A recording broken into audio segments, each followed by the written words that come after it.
I bought the company that fired my golden child brother, then exposed his biggest lie at his own family celebration and forced everyone to see who had really been winning all along.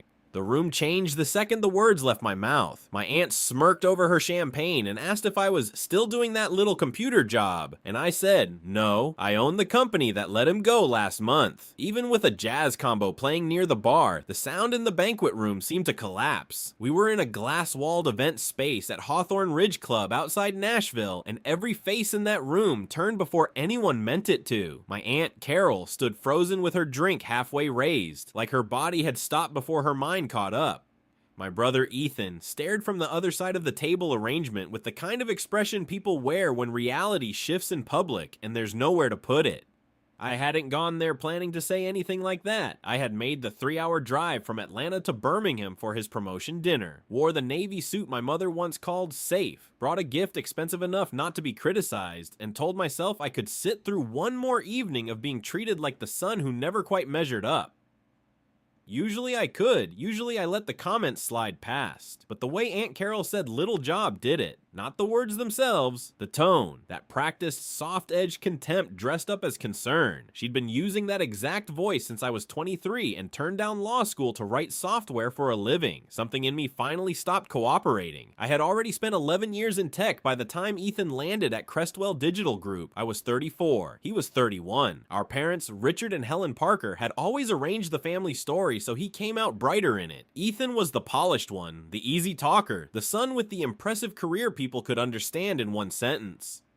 I was the quiet one, the one behind screens, the one everyone reduced to good with computers because that was easier than listening. At family dinners, my father would ask every single time what it was I actually did. I'd explain that I built large-scale enterprise software systems, that my job was infrastructure and architecture, that companies paid obscene amounts of money when those systems broke. He would nod too fast, the way people do when they're waiting for a more interesting person to start speaking. Then Ethan would launch into stories about quarterly targets, client entertainment, executive offsites in Palm Springs, and new deals with national brands. And suddenly the whole table leaned forward. Crestwell was a mid-market marketing technology company with roughly 300 employees, mostly serving hotel and retail accounts. Ethan had spent 6 years there, climbing from junior sales rep to senior manager in business development. His compensation was somewhere around 180 grand in a good year. Solid money, strong title. In my parents' minds, it bordered on dynasty building. My path had never looked polished from the outside. After finishing my computer science degree at Georgia Tech, I spent 3 years at Microsoft, then jumped to a small startup called North Axis Metrics. There were maybe 40 people there when I joined, and I was employee number 12. The company specialized in real-time data infrastructure for enterprise customers, high-volume, high-risk systems where failure didn't stay contained. The founders, Ben Kessler and Maya Tran, were exceptional technologists, but they needed someone who could turn their vision into architecture that would survive contact with scale. I worked there for 4 years. Those were the years of bad sleep, delivery dinners, and 70 to 80-hour weeks that blurred into each other until seasons stopped meaning much.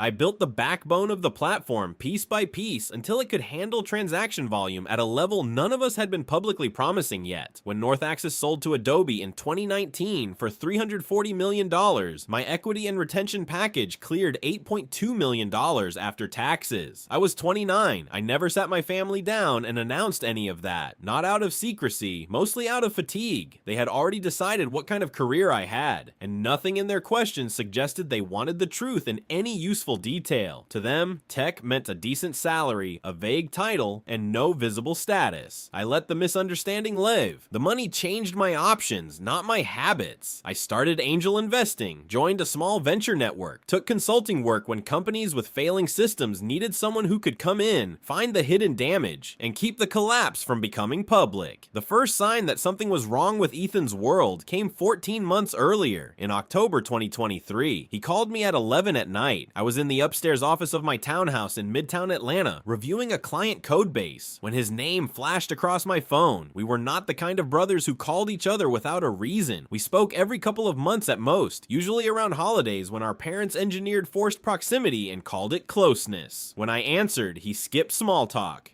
"Hey," he said, and his voice was wound tight enough that I sat back in my chair. He had never once asked me for professional input, not advice, not help, not even an opinion. What happened? He told me Crestwell was in the middle of a full CRM migration, a company-wide rebuild of the sales system that touched everything from lead tracking to account history. The rollout was already 6 months late, costs were up by $2.3 million, and somewhere inside the new system, customer records kept corrupting. They're trying to pin it on my team, he said. Then he stopped for a second, like he was measuring how much honesty he could afford.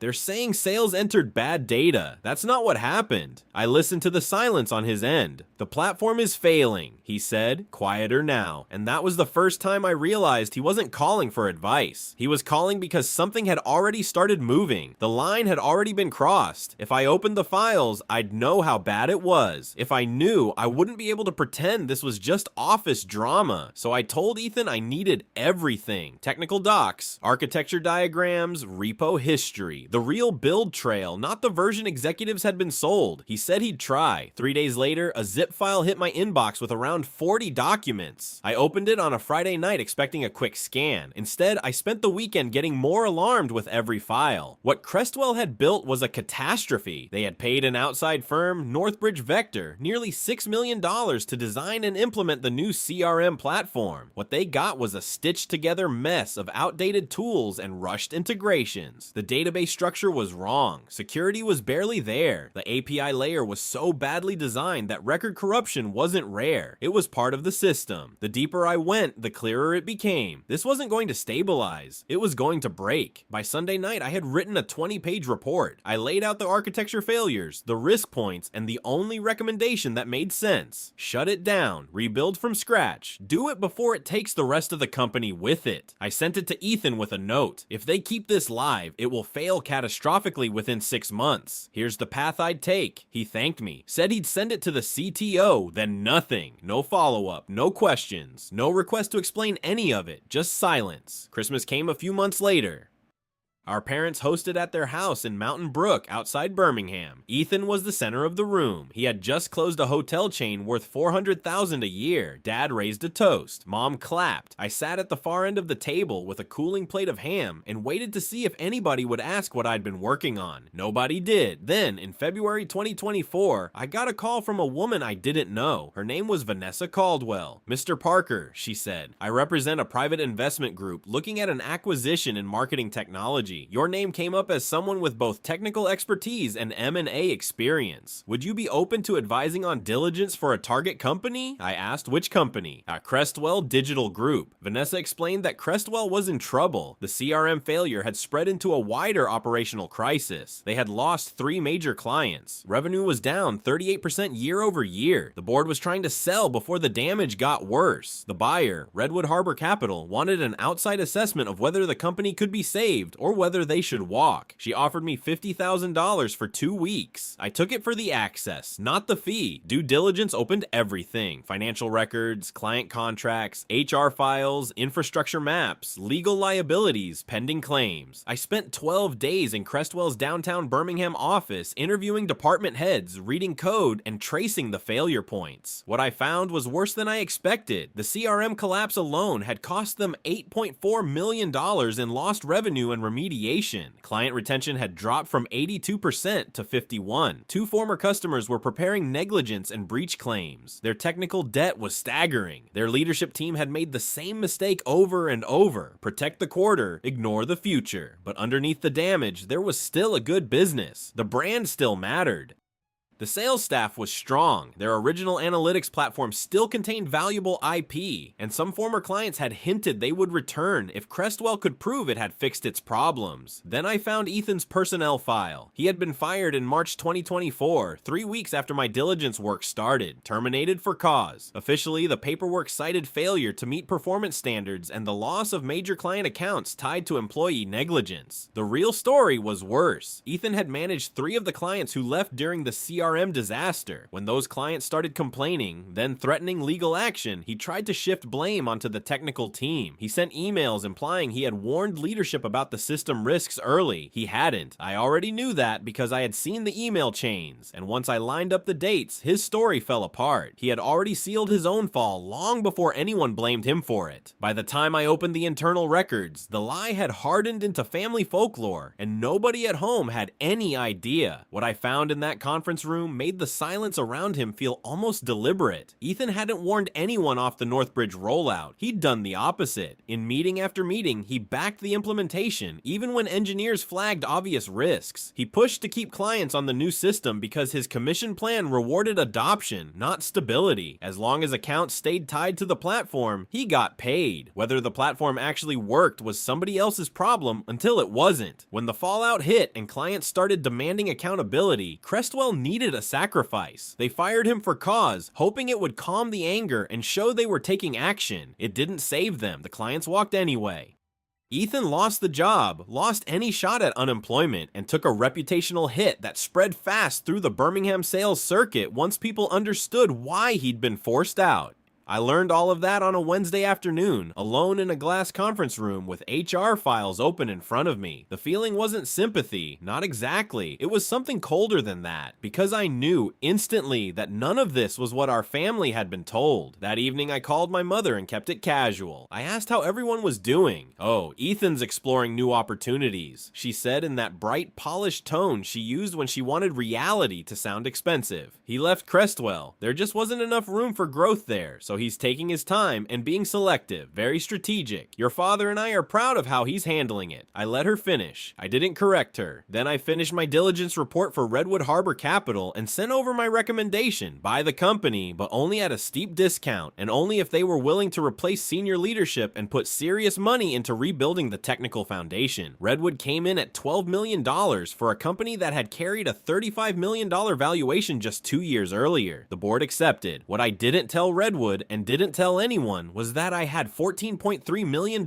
in liquid capital from exits and investments, and for the last year I'd been waiting for the right company to acquire. Not something glamorous, something damaged in a way I understood, something mismanaged, underpriced, and still salvageable. I had just spent 2 weeks inside a broken business I knew exactly how to repair. 3 days after the board accepted Redwood's offer, before the deal officially closed, I called Vanessa Caldwell. "What happens if I want to submit a competing bid?" I asked. There was a pause. "You'd have to move immediately," she said. "They've already signed a letter of intent with Redwood. But if you can beat the number and prove funds within 72 hours, the board may still look at it." That night I called my attorney, Michael Rosen, 23 years in corporate law, senior partner at Rosen Hale. "You're serious?" he asked after I laid it out. "You want to buy your brother's former company?" I told him I wanted to buy an underpriced business with recoverable value and execute the turnaround myself. The Ethan part was incidental. He didn't believe that for a second, but he did the work. By sunrise we had a structure, $14.5 million, all cash, no financing contingency, 30-day close. Clean terms, fast money. I sent proof of funds with the offer. We submitted Friday morning. The board met Monday. They had Redwood's proposal, $12 million, 60-day close, and the obvious possibility of cuts. Then they had mine, $14.5 million, 30-day close, plus a commitment to put another $3 million into infrastructure, and my direct involvement in the rebuild. They chose me. We signed on April 18th, 2024. That was the day I became the owner of Crestwell Digital Group. I didn't make an announcement. I didn't tell my parents. I didn't tell Ethan. The acquisition went through an LLC called Blue Oak Holdings, and my name stayed off the public-facing paperwork. Quiet was safer. Quiet gave me room to work. I brought in a new CEO, Lauren Bishop, who had spent 15 years in marketing tech and previously built a successful agency in Los Angeles. I recruited a new CTO, Arjun Mehta, one of the strongest systems architects I knew from my startup years. Then we started cutting out the rot. 6 senior managers tied to the Northbridge fiasco were gone. We hired a real engineering team. We shut down the failed CRM and replaced it with a new system built on modern infrastructure. One I designed to be stable, scalable, and difficult for bad leadership to sabotage. We went back to the clients who had left, showed them what had changed, walked them through the rebuild. offered terms that made returning easy and staying worthwhile. Within 6 months, 4 of the 7 lost clients had come back. 3 new ones signed. Revenue stabilized. Meanwhile, Ethan was drifting. I heard about it the way I heard everything involving him, through my mother's carefully edited updates. He was still interviewing. The market was difficult. He was being selective. Every sentence arrived polished, as if enough varnish could turn a setback into strategy. Then there was LinkedIn. Month after month, his profile sat there with the same quiet desperation. Open to work, still searching, still waiting. Mutual contacts mentioned seeing him at networking mixers, looking more strained each time, smiling too quickly, staying too long. By November 2024, he finally landed somewhere. Business development associate at a small shop called Ridgefield Media Partners, a clear step down from Crestwell, the kind of title people try to explain before anyone asks. Probably 85 grand base, maybe a little upside if he hit numbers. Still, it was a job, and for the first time in months, that seemed to be all anyone in the family needed to hear. The moment had already tipped past recovery. By the time the invitation hit my inbox, the version of reality they were celebrating had nothing to do with what actually happened. And I knew if I showed up, I wouldn't be able to sit through it quietly. Our parents were ecstatic about Ethan's new job. My mother framed it as resilience, as if the fall had been intentional, part of some larger strategy, so they planned a dinner to mark his comeback. The email was polished, formal. Helen and I are hosting a celebration dinner for Ethan's new role at Ridgefield Media Partners. Saturday, December 14th, Hawthorne Ridge Club. We'd love for you to join us. Please bring Claire if she's available. Claire, my girlfriend of 2 years, was a pediatric surgeon at Children's Healthcare of Atlanta. Smart, grounded, one of the few people who actually understood what I did without reducing it to a sentence. She couldn't make it. Surgery schedule. I RSVP'd, yes, just me. I drove up Saturday afternoon, checked into a hotel instead of staying at my parents' house. That line had been drawn years ago. The event started at 6:30. Private dining room, dark wood walls, crystal lighting, the kind of place where dinner quietly costs $200 a head. Around 30 people, family, some of Ethan's friends, a handful of country club regulars my parents like to orbit. Ethan was near the bar, relaxed in a way I hadn't seen in months, telling the story of his transition like it had been planned. I walked over, congratulated him, shook his hand, gave him the bottle I brought. Macallan 18. Basic decency still applied. Thanks, man, he said, already half turned towards someone else. You still doing the consulting thing? Yeah. We exchanged about a minute of surface level conversation before he drifted away, pulled toward people who mattered more in that moment. Dinner was called at 7. I ended up seated between Aunt Carol and a cousin whose name I had to search for mid-conversation.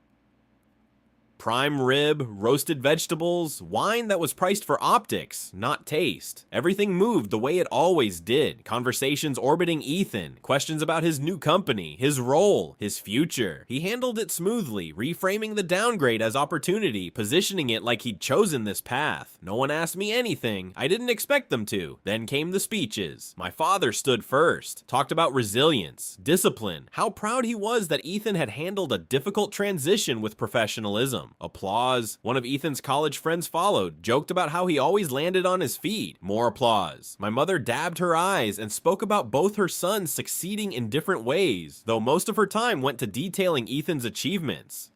My existence got a brief mention at the end, something vague about technology and doing well. That's when Aunt Carol leaned toward me. She'd been drinking, enough that her voice carried. It must be tough, she said, loud enough that a few nearby conversations slowed. Watching your younger brother accomplish so much. I took a slow sip of water. Not really, I said. She smiled the way people do when they think they're being kind. It's okay to admit it, she said, touching my hand. You're still doing that little computer job, right? There's nothing wrong with stability. Not everyone gets to have a career like Ethan. That phrasing again, the computer thing. 11 years of building systems that moved billions in transactions, supported companies most people in that room use daily, work that had already been acquired for hundreds of millions. Reduced to that, something inside me locked into place. Actually, I said, setting the glass down carefully, I'm not doing that anymore. Her face lit up. Oh, did you finally move up? That's wonderful. Conversations nearby started thinning, people picking up on the shift shift in tone. Ethan glanced over from across the table. No, I said, clear enough for the room. I bought the company that fired him last month. Silence. Clean. Immediate. Even the music seemed to hesitate. Aunt Carol's expression stalled mid-smile. My father's fork hit his plate with a sharp metallic sound. Ethan went pale.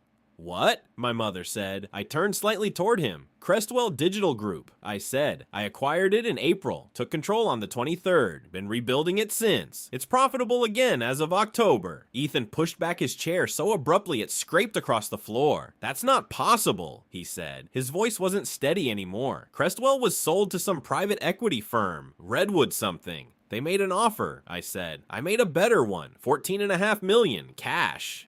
Closed in 30 days. I pulled out my phone, opened the agreement, and slid it across the table. He picked it up slowly. His hands weren't steady. His eyes moved across the first page, then down to the signature block. Blue Oak Holdings, LLC. Authorized representative Daniel Parker. He looked up at me like the floor had shifted under him. You? He said, barely above a whisper. You've owned it this whole time? I held his gaze. Yeah, it didn't stop with the silence. The moment the truth landed, everything they thought they knew about me started collapsing in real time, and none of them were ready for what came next. Amanda Bishop is running it now, I said evenly. She's exactly what the company needed. We replaced the entire technical leadership, rebuilt the system that failed, and recovered most of the clients you lost. Revenue's back to $28 million. We're tracking 35 next year. That's when my father finally spoke.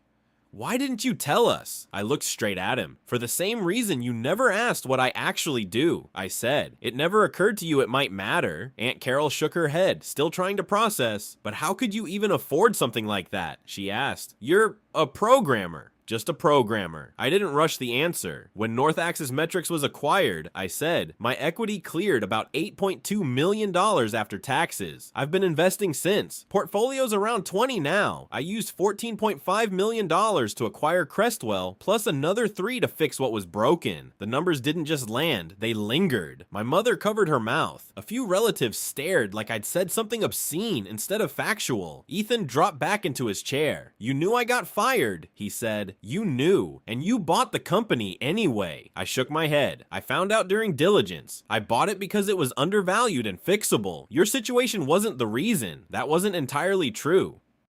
It just sounded cleaner than admitting the irony hadn't gone unnoticed. My mother turned to him, voice thin. You said you left, that it was your decision. Ethan's face flushed. I was terminated, he said quietly, for cause, because of the client losses tied to the CRM rollout. Aunt Carol jumped in immediately. Well, that wasn't your fault, she said. That was a technical issue. I could have let it sit there. Probably should have, but 11 years of being reduced, overlooked, dismissed. It didn't stay contained. Not exactly, I said.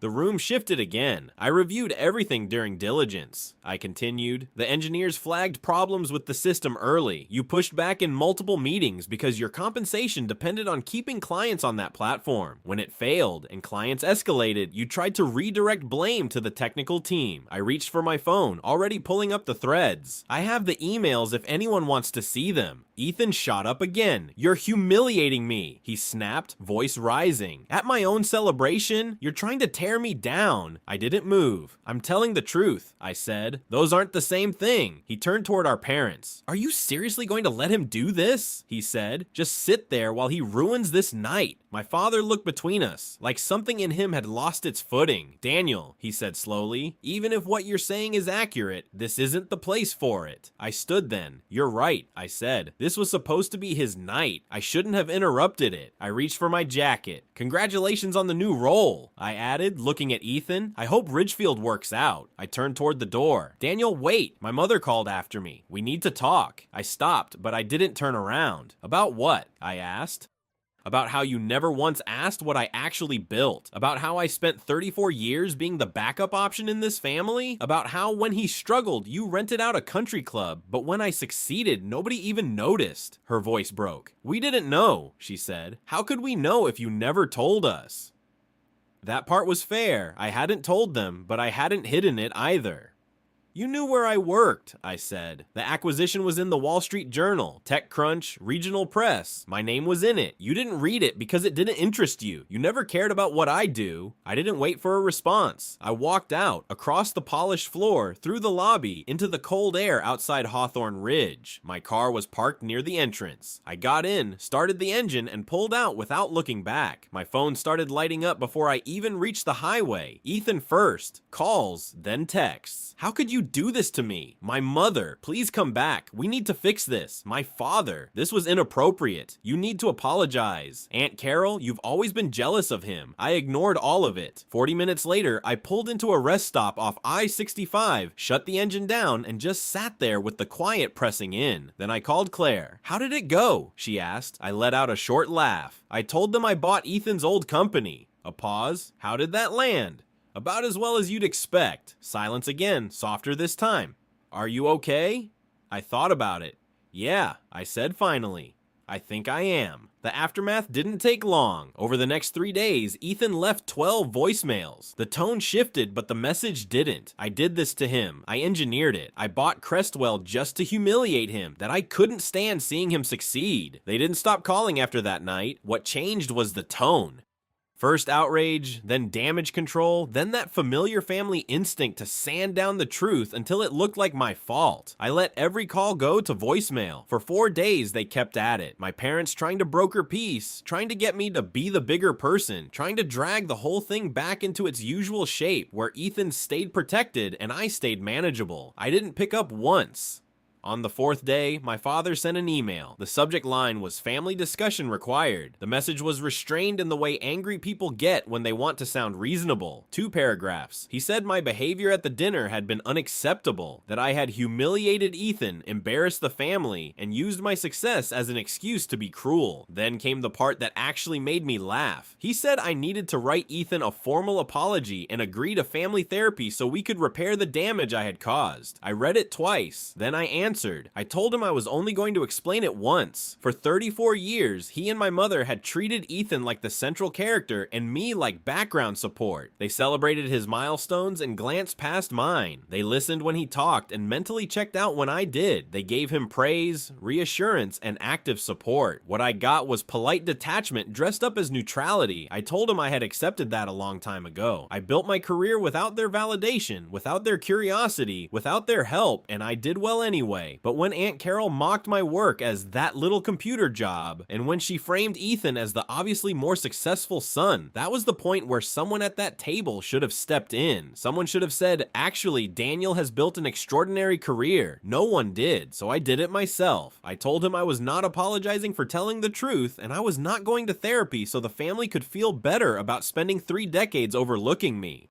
I said I loved them, but I was finished pretending smaller than I was just to preserve Ethan's place above me. Then I hit send. My father replied within the hour. Longer email this time, more polished, more insulting. He said he was hurt, that he and my mother had always been proud of both sons, that they had never played favorites. If I had felt invisible, he said, that came from my own insecurity, not from anything they had done. He wrote that they assumed I liked privacy, which was why they didn't pry, that they saw me as independent and self-sufficient. Someone who didn't need praise. And besides, they never really understood technology, so what exactly would they have asked? That email made me angrier than the dinner had, because it was revisionist history in a calm voice. It was denial dressed up as confusion. I called my therapist, Dr. Marcus Ellison, licensed psychologist, family systems specialist. I'd been seeing him monthly for 2 years, not because of them exclusively, but because at some point you get tired of carrying old patterns around and pretending they aren't expensive. They're rewriting everything, I told him. They're making it sound like this happened because I didn't ask for enough attention. He let me walk him through the whole sequence. The dinner, the emails, the years underneath it. When I finally stopped, he said something that snapped the whole structure into focus. You've been working under the assumption, he said, that if you became successful enough, impressive enough, indisputably accomplished enough, your family would eventually have to see you clearly. But that's not how a narcissistic family system works. I didn't say anything.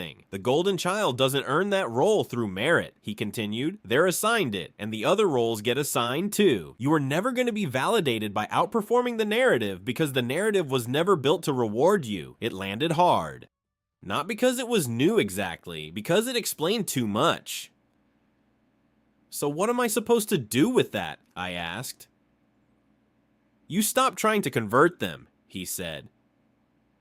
You accept that you cannot make them become different people.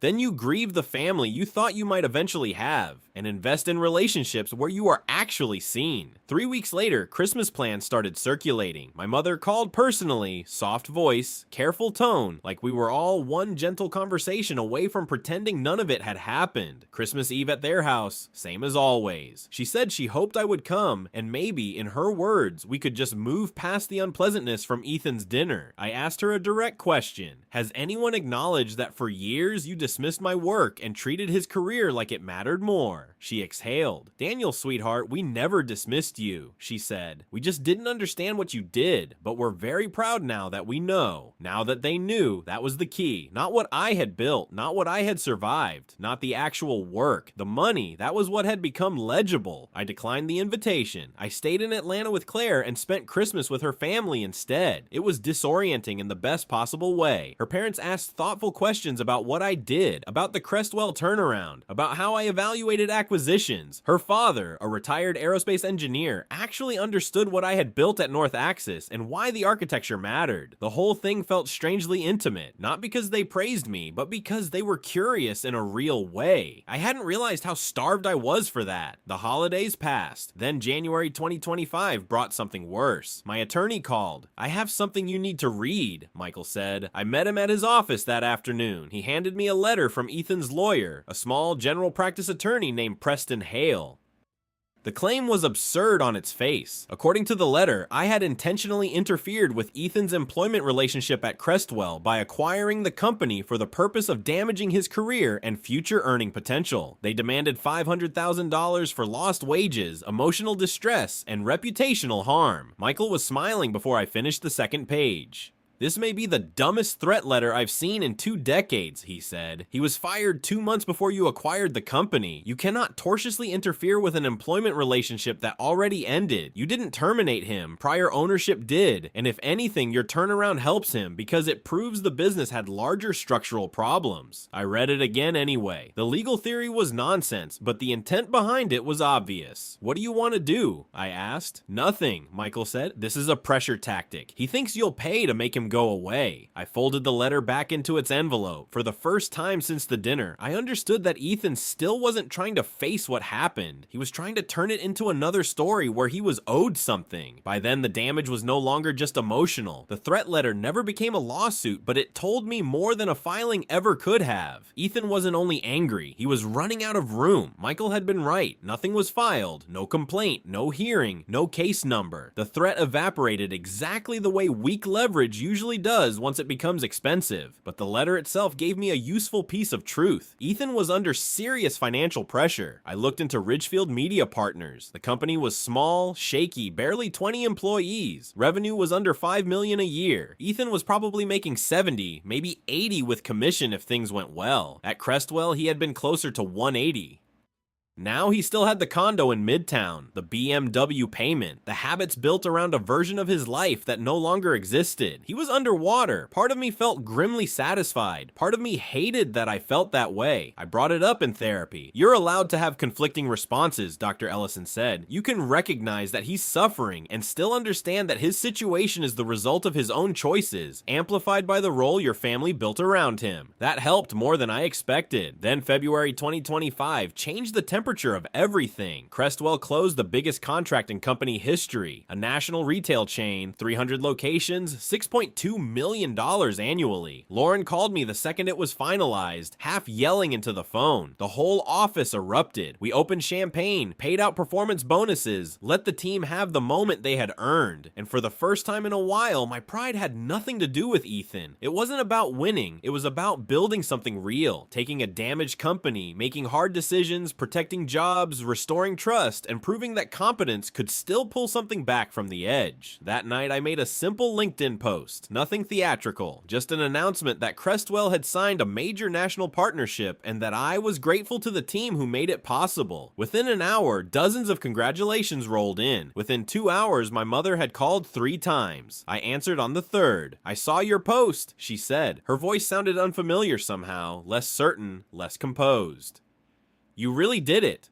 Yes, I said. I told you I had. There was a pause. I showed your father, she said. He didn't believe it at first. He thought maybe you'd exaggerated at the dinner, but seeing it there, publicly, from the company, her sentence trailed off.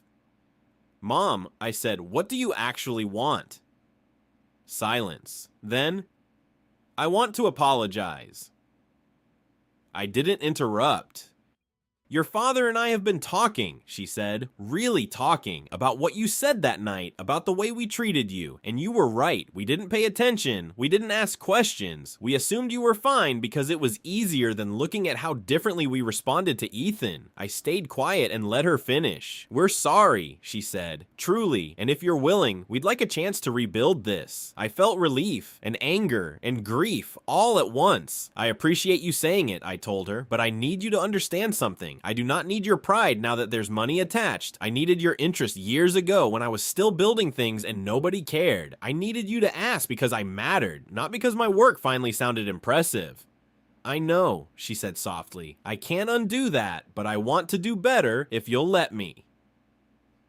We talked for another 20 minutes, really talked. She asked about the company, about the deal, the team, what we had changed, where I wanted to take it next. Not performative questions, real ones. It felt different. I agreed to meet her for coffee the following week, just us. She drove 3 hours for it, which mattered more than I expected. She brought old family photos, some I had never seen before. In one of them I was 14, kneeling over a half-built computer on the floor of my bedroom. Wires everywhere. Expression locked in total concentration. You spent an entire summer building that thing from spare parts, she said, smiling through tears. Your father and I kept calling it a phase. We didn't understand we were watching the beginning of your life. We sat there for 2 hours. She cried. I didn't. I had already done that work elsewhere, but I listened and I answered honestly. And for the first time, I could imagine a relationship with her that wasn't built on me accepting less. My father took longer. Pride made him slower, and shame made him clumsy.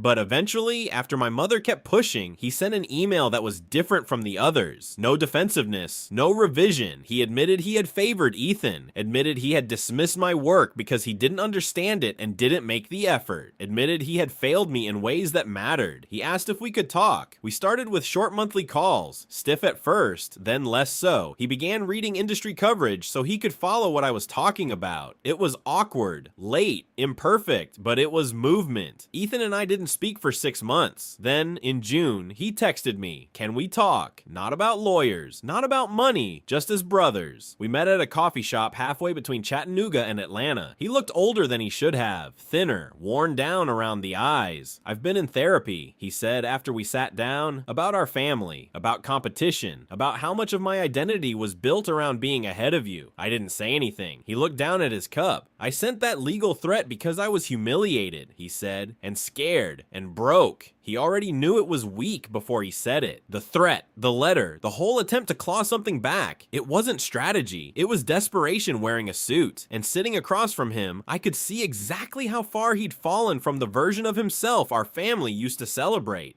"My lawyer told me it wouldn't go anywhere," he said. "I knew that too. I just wanted to hit you back." "By telling the truth?" I asked. He flinched. "Yeah," he said after a second, "because the truth made me look small." The space between us stretched. Then he exhaled, like he'd run out of ways to dodge it. "I'm not here to ask for a job," he said, "or money, or anything like that. I just wanted to say I'm sorry for how I treated you growing up, for taking credit when I didn't earn it, for enjoying being the favorite.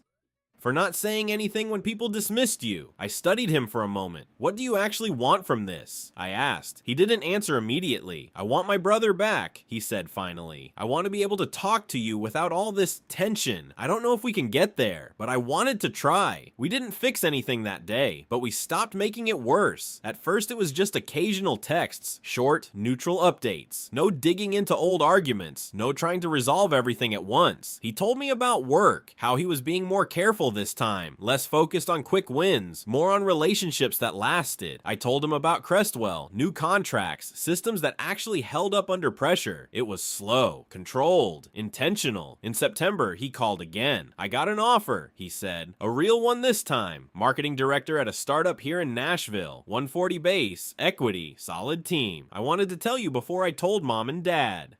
That's good, I said, and I meant it. You think I should take it? Do you think it's right? I asked. I do, he said. I'm just not sure I trust my own judgment yet. You're not the same person you were at Crestwell, I said. Act like it. He took the job, started in October. Our parents hosted a smaller dinner this time. Just immediate family. They invited me. I went. It felt different the moment I walked in. They asked about my work. Actually asked. Followed up. Listened. Ethan talked about his new role, but it wasn't a performance anymore. And when I spoke, nobody redirected the conversation away from me. Equal space. Equal attention. Aunt Carol was there too. At one point she came over, wine glass in hand, but without the old confidence behind it. I owe you an apology, she said. That comment I made, it was dismissive. I'm sorry. I nodded. That was enough. Now it's January 2026. Crestwell is pacing toward $42 million in annual revenue. We're at 180 employees and opening a second office in Austin. Lauren runs operations day to day. I focus on strategy, acquisitions, building the next phase. Claire and I got engaged in November. We're planning a small wedding. Close friends, family, nothing performative. My parents are invited. Ethan is too. Things aren't perfect. They're never going to be. There are still moments where old patterns show up, where someone slips into the version of me they're used to, but it doesn't stick the way it used to. My mother sends me articles about startups now, asks what I think. My father joined the board of a STEM nonprofit and actually called me for input on their programs. Ethan and I meet for lunch when schedules line up. Sometimes we talk about work, sometimes we don't. Sometimes we just laugh about things that used to feel heavier than they were. The damage didn't disappear, but it started healing. What I learned through all of it was simple and not comfortable. You cannot force people to recognize your value. You can only decide how long you're willing to keep offering it to people who refuse to see it. I spent 11 years building quietly, assuming that if I achieved enough, eventually they would notice. They didn't. Not because it wasn't worth noticing, because they weren't looking. The night at Hawthorne Ridge, the question about my little job, that wasn't the beginning of anything. It was the end point of years of compression. And when I answered the way I did, I wasn't trying to destroy anything. I was trying to be visible. Sometimes that requires breaking the version of the story everyone is comfortable with. Sometimes it means saying something out loud that can't be softened or ignored. And sometimes the people who should have seen you all along only look when you make it impossible not to. I did that. It wasn't clean. It wasn't painless, but it worked. And when people ask if I regret it, if I should have handled it more carefully, more quietly, I tell them no. Careful is what I had been for over a decade. Quiet is what kept me invisible. Telling the truth in a room that didn't expect it, that's what changed everything. And even when it hurts, change beats disappearing.